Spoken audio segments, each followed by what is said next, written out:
Alhamdulillah Al-Karim Al-Mannan Adzi Tawli wal Ihsan.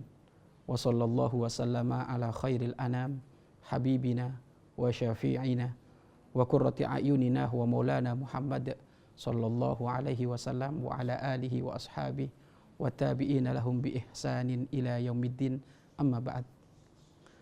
Pemirsa yang dicintai oleh Allah Subhanahu wa taala, kembali lagi bersama kami dalam program Hati ke Hati. Dan insya Allah ke depan kita akan berbicara berkenaan dengan menjaga kemaluan. Dan termasuk orang yang menjatuhkan harga dirinya adalah di saat dia mengumbar urusan apapun yang berkenaan dengan kemaluan. Mohon maaf, banyak di luar sana Masya Allah, perempuan-perempuan melambaikan tangan di pinggir jalan, dia telah menjatuhkan harga dirinya. Begitu juga ada laki-laki yang menikmati itu semuanya pun dia menjatuhkan harga dirinya. Ketahuilah, punya sifat iffah, menjaga harga diri, itu tanda ahli iman yang sambung kepada Allah Subhanahu wa taala. Dan kita tidak boleh menghinakan mereka. Mungkin mereka melakukan itu ada sebab musabab, akan tetapi pemirsa yang menyaksikan acara ini, ayo kita jaga harga diri kita. Kualitas diri kita jaga dengan mendekatkan diri kepada Allah. Bagaimana kita menjaga kemaluan kita? Syariat Islam sudah memberikan jalurnya. Syariat Islam sudah memberikan akhlaknya, adabnya, tata keramanya. Maka sampaikan semuanya itu, lampiaskan hawa nafsu dengan cara yang halal. Ada pernikahan, ada nikah. Itu semuanya adalah pelampiasan syahwat, namun dengan cara yang diridhoi oleh Allah Subhanahu wa taala. Allah Subhanahu wa taala berfirman di dalam Al-Qur'an, "Walladzina hum li furujihim hafidun illa ala azwajihim aw ma malakat aymanuhum fa innahum ghairu malumin." Orang-orang yang beriman adalah mereka orang-orang yang senantiasa rindu menjaga kemaluannya, menjaga dengan sekuat tenaga, menjaga kemaluannya dari hal-hal yang diharamkan oleh Allah, kecuali istrinya halal, budaknya, dan itu semuanya tidak tercela. Maka ayo, Masya Allah, sekarang ini sudah masuk banyak wilayah, banyak orang terjumus dalam muqaddimah zina. Zina ini termasuk adalah orang yang menjatuhkan harga dirinya, sudah dosanya besar. Di dunia harga dirinya terjatuhkan, di akhirat nanti adab Allah sangat mengerikan. Bahkan sampai disebutkan orang yang melakukan zina 70 tahun amal ibadahnya tidak diterima oleh Allah Subhanahu wa taala. Begitu dahsyat dan mengerikannya. Bagaimana? Usia kita itu antara 60-70.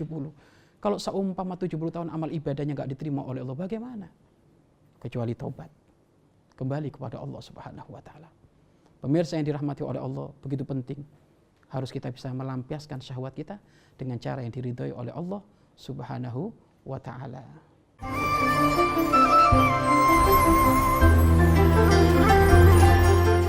Ingin belajar bersama Buya Yahya kapanpun dan dimanapun?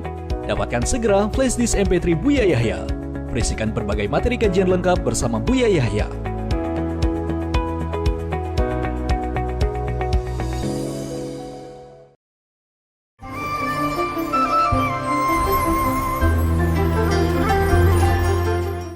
Pemirsa yang dicintai oleh Allah Subhanahu wa taala, menjaga kemaluan sangat penting. Sebab seseorang tidak bisa menjaga kemaluannya, terjumus dalam hal-hal yang dilarang oleh Allah, sebabnya adalah sangat banyak. Namun sebelum kita membahas sebab-sebabnya tersebut, kira-kira kemaluan kita hendaknya harus dijaga dari hal apa? Banyak yang perlu diperhatikan, namun intinya adalah satu.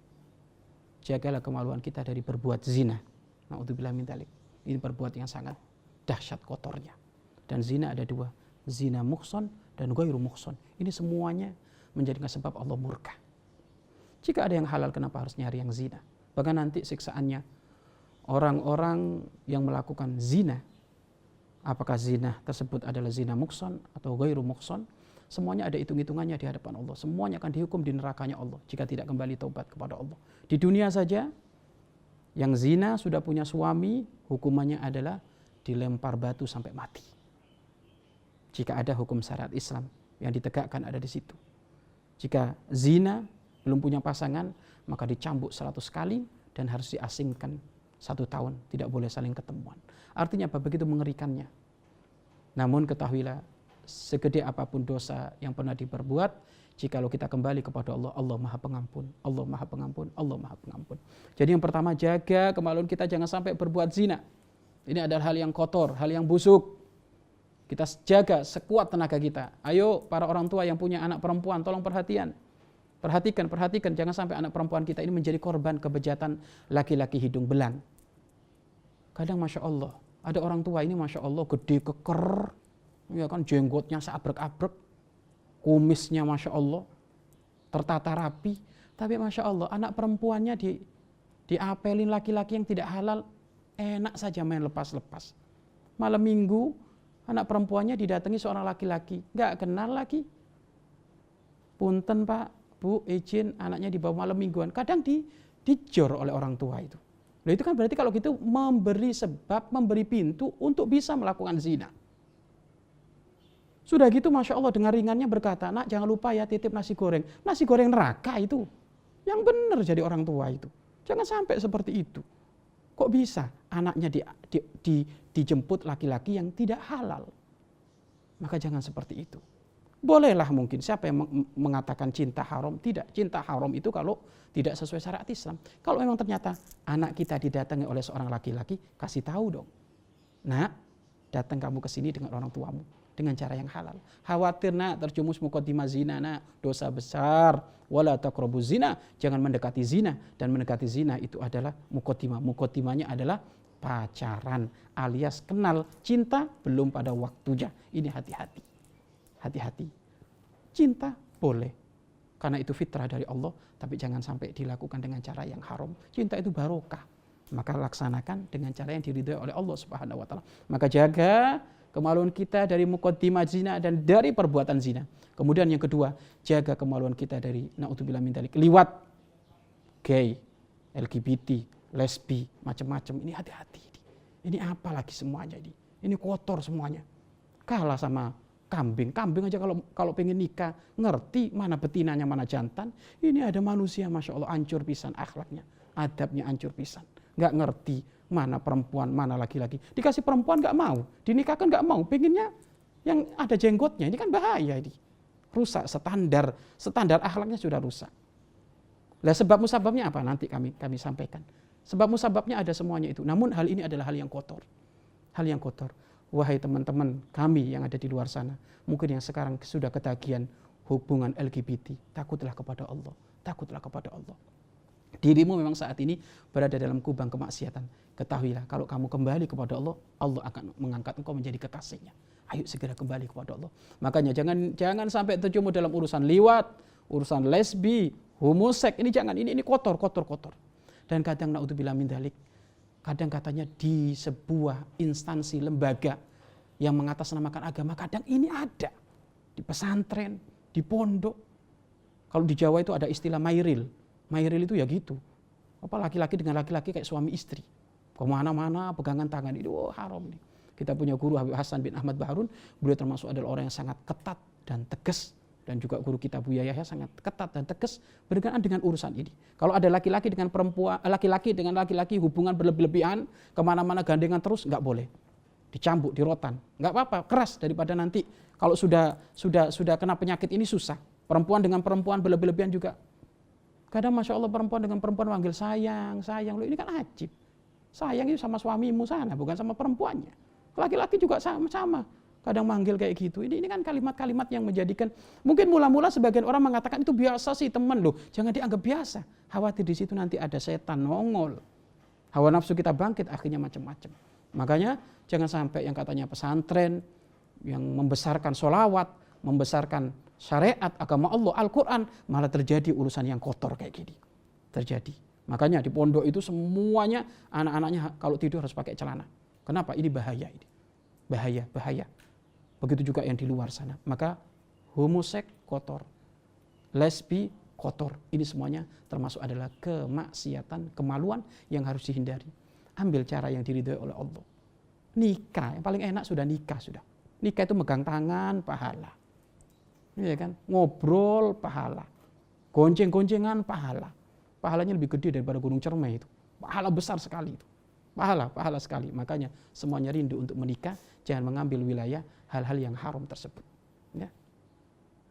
Kemudian yang terakhir, jagalah kemaluan kita dari melampiaskan syahwat asal-asalan. Mohon maaf, onani. Ini juga termasuk adalah hal yang kotor, hal yang busuk. Dan kalau sudah melakukan sekali, akan melakukan 2 kali.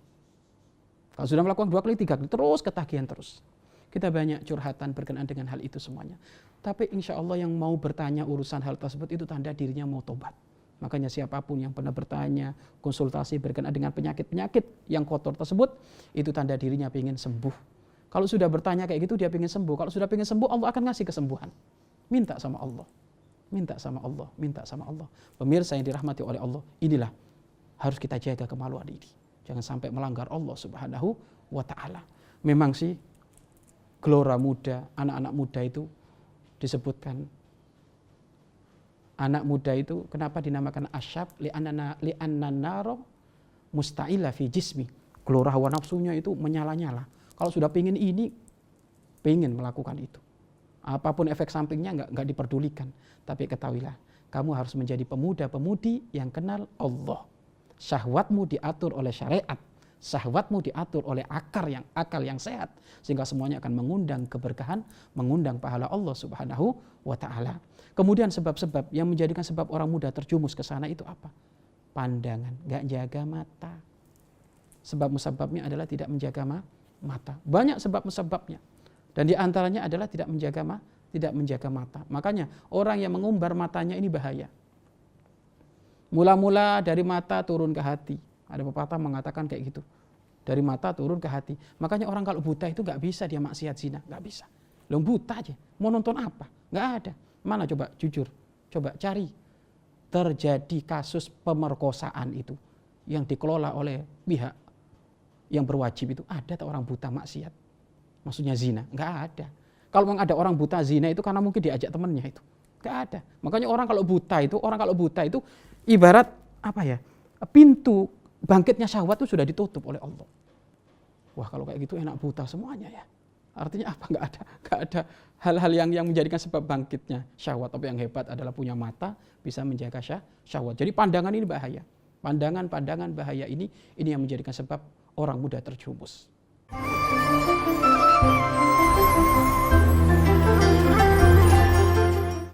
Mau menyaksikan kajian Buya Yahya tanpa biaya internet?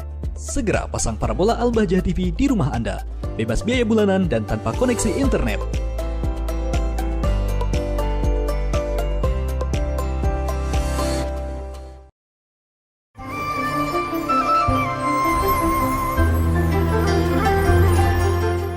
Pemirsa yang dicintai oleh Allah Subhanahu wa ta'ala.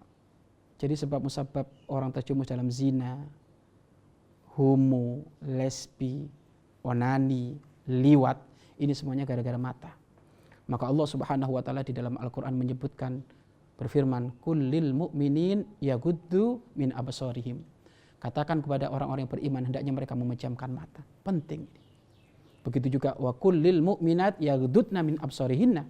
Katakan kepada pemudi-pemudi yang beriman, ibunda-ibunda yang beriman, hendaknya mereka memejamkan mata. Ini sangat penting memejamkan mata. Mata dijaga, hati akan tenang. Bahkan sampai disebutkan dalam sebuah hadits qudsi, an-nadratu sahmun masmum min sihami iblis.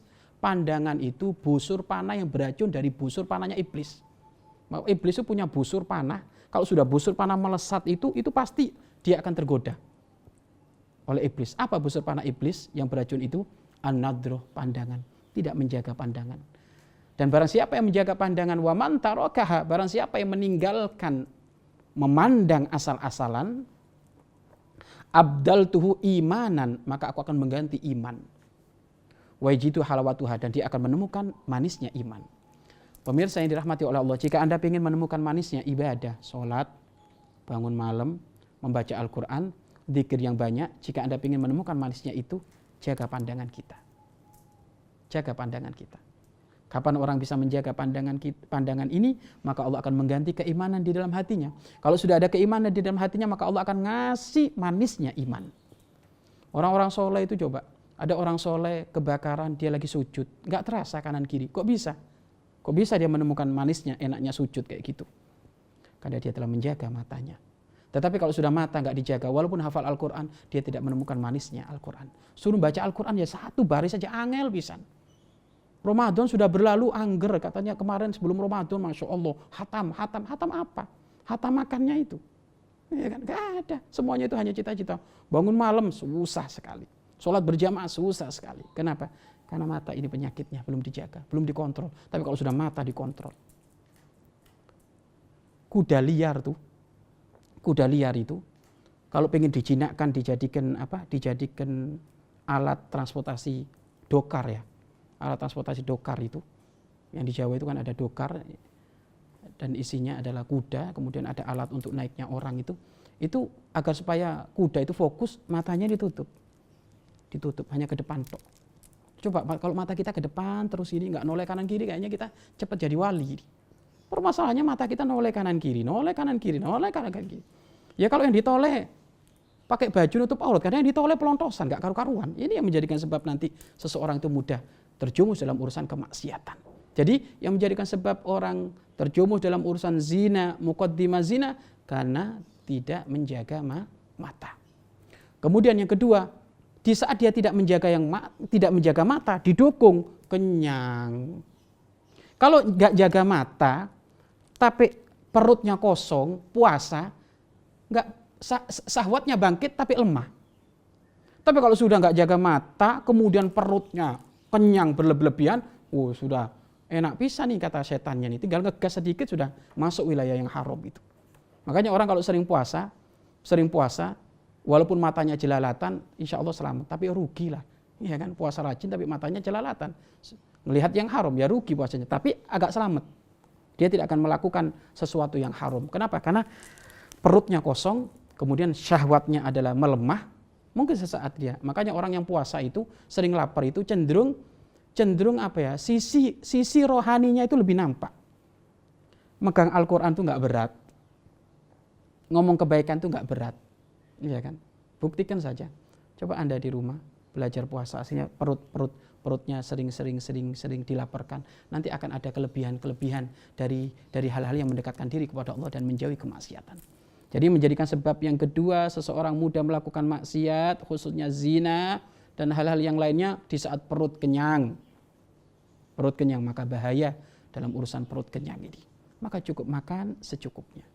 Rasulullah SAW pun menegaskan dalam adabnya, makan, jangan kau makan kecuali lapar dulu. Dan jangan selesai dari makan harus nunggu kenyang. Enggak, cukup. Secukupnya. Tapi juga jangan menyiksa diri ya. Ada sebagian orang saya nggak mau makan. Rasulullah marah kalau ada orang menyiksa diri. Perutmu punya hak, tubuhmu punya hak untuk dimuliakan.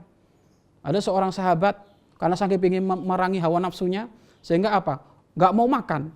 Puasa terus sampai Rasulullah berkata, ada apa dengan jasadmu itu? Dulunya kamu gede keker, sekarang kok kurus, puasa terus kamu sampai rusak badanmu seperti itu, kurus. Iya ya Rasulullah, jangan seperti itu. Kamu kalau mau puasa sesuai syariat Islam, ya, puasanya nggak usah ngane-ngane, cukup puasa Senin Kemis, puasa Daud.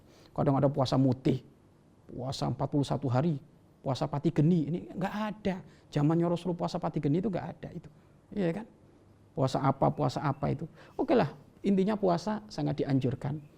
Termasuk adalah mengekang bangkitnya syahwat itu dengan puasa. Dan yang terakhir, sebab-sebab yang terakhir yang menjadikan sebab orang terjumus dalam urusan maksiat zina adalah mengikuti hawa nafsu. Jadi mata nggak dijaga, perut kenyang, bangkitlah hawa nafsu, diikuti. Dan ketahuilah, mengikuti hawa nafsu awal dari segala bencana, awal dari segala malapetaka.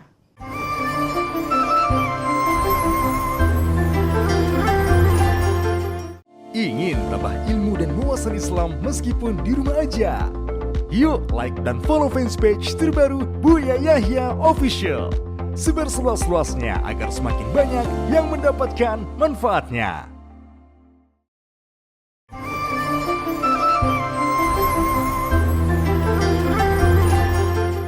Pemirsa Al-Baca TV yang dirahmati oleh Allah Subhanahu wa taala. Ayo kita jaga kemaluan kita. Mulai dari sekarang. Sebab-sebab yang menjadikan sebab melakukan maksiat, kemaluan kita hindari. menjaga mata, jaga mata kita. Kemudian jangan terlalu banyak kenyang. Kenyang boleh, tapi nggak boleh berlebihan. Dan yang ketiga, jangan mengikuti hawa nafsu di saat hawa nafsu kita bangkit. Mengikuti hawa nafsu itu disebutkan oleh para ulama. Mengikuti hawa nafsu itu akan menemukan dua hal. Di saat orang mengikuti hawa nafsu akan menemukan dua hal. Satu, hawa nafsu tidak akan memberikan kepuasan.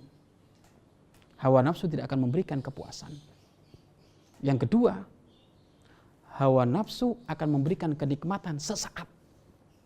Makanya orang kalau sudah mengikuti hawa nafsu itu nggak ada puasnya, ketagihan terus, ketagihan. Makanya mohon maaf, kenapa ada orang di saat melakukan pelampiasan syahwat, kenapa kok harus sampai senang dengan laki-laki, perempuan dengan perempuan? Karena dia mengikuti hawa nafsu. Bahkan naudzubillah min dzalik, ada kejadian naudzubillah min dzalik melampiaskan dengan binatang. Karena ini mengikuti hawa nafsu. Artinya apa? Tidak akan dikasih kepuasan. Pengen kayak ini, pengen kayak ini. Pada puncaknya nanti sampai dicabut naudzubillah min dzalik dalam keadaan zina. Kalau dicabut dalam keadaan zina, kayak apa itu modelnya orang itu? Maka jangan pernah mengikuti hawa nafsu. Sampai ada kejadian orang mabuk, mula-mula mabuk minum khamr, tapi ternyata nggak puas, harus minum khamr yang lebih, sampai prostek pembersih lantai diminum juga, mati akhirnya. Artinya apa? Tidak akan dikasih kepuasan. Maka hati-hati pemirsa, yang mengikuti hawa nafsu, engkau akan kena dua penyakit. Satu, hawa nafsu tidak akan memberikan kepuasan, terus ketagihan terus. Dan yang kedua, hawa nafsu hanya memberikan kenikmatan sesaat. Mohon maaf, orang yang melakukan zina itu paling lama berapa jam? Berapa jam itu? Kalau paling lama berapa jam? Kalau ada orang melakukan zina 1 jam itu sudah lama sekali. Itu sudah lama sekali. Loh, setelah 1 jam kalau dia mati, berarti dia sengsara selama-lamanya ada di alam kubur, disiksa. Artinya rugi dong.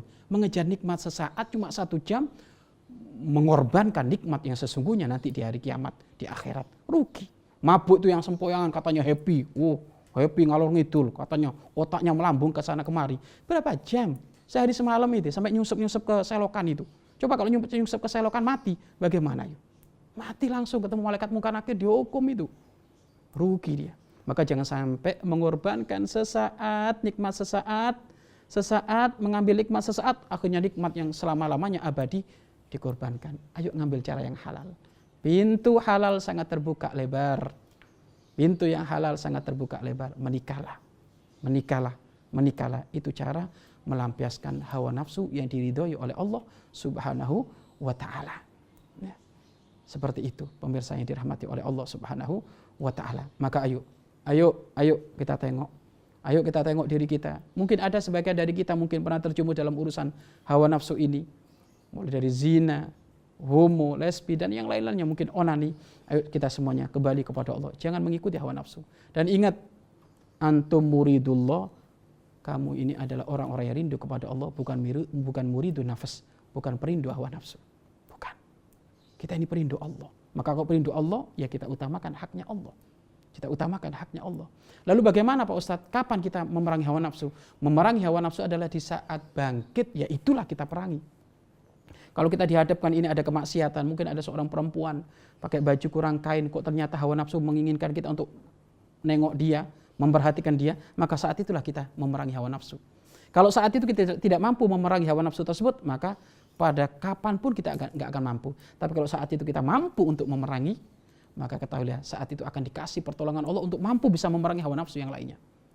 Memang kadang Masya Allah seorang santri kadang menunduk gini, tapi menunduk masih noleh gini. Matanya masih ngelirik loh, ini hati-hati nih.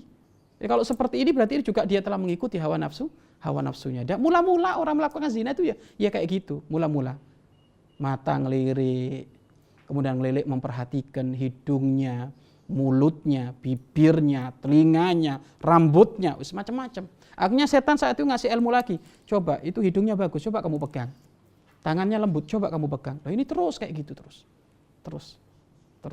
Mula-mula mungkin ngirim surat perkenalan ini, izin nelpon apa semuanya, dan bahkan banyak selokannya adalah selokan agama. Bagaimana? Jangan lupa bangun malam, jangan lupa sholat berjamaah, tapi ujung-ujungnya adalah nanti pengen zina. Bisa jadi zina itu sudah di setting rapi, kenanya nanti tahun yang kedua. Karena tahun yang pertama adalah pendekatan, PDKT dulu. pendekatan sampai nanti tahun yang kedua pada waktunya kena. Na'udzubillah min dzalik. Ayo semuanya pemirsa yang dirahmati oleh Allah, kita jaga kemaluan kita dari hal-hal yang diharamkan oleh Allah. Lampiaskan kemaluan kita dari hal-hal yang dihalalkan oleh Allah Subhanahu wa taala. Wallahu a'lam bissawab.